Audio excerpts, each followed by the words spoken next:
Logi, það er væntanlega verið svolítið öðru að sitja á bekknum og fylgjast með þessu.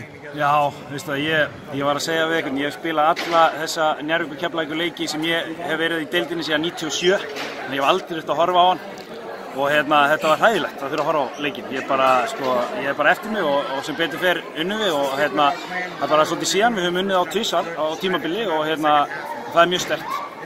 Tæpara mátti það ekki vera? Ha?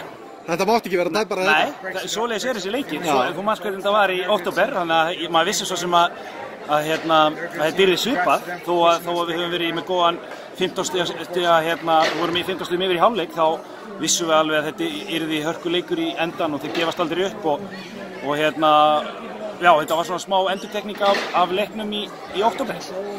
Höllin stútfull, mikill hiti í stuðningsmönnum, þetta var svona pínu úrslitakeppnisbragur á þessu leik. Já, það er náttúrulega geggjað að byrja árið á þessu og þetta er bara það sem koma skálvonandi í körfunni og það verða margir stóri leikir núna á næstunni hjá okkur sérstaklega og þetta verða fyrsta skrefið í því að taka svona næsta skref. Nú erum við komin á toppinn, einir, og það er svolítið langt síðan Njarðvík hefur verið á toppnum þetta á þessum tímapunkti á tímabilinu.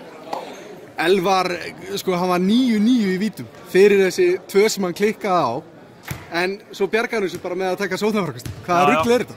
Það er eins og boltinn stundum sogist bara á hann, sko. Þannig að hann var eini sem sá hvert hann var að fara, þannig að hann svona nýtti sér það og náði í hann og sem betur fer náðu við að klára þetta á vítalínu í endan og á móti mjög sterku Keflavíkurliði og við erum sáttir að vera á toppnum, aleinir. Glæsilegt, takk fyrir þetta Logi og gangi ykkur vel. Takk.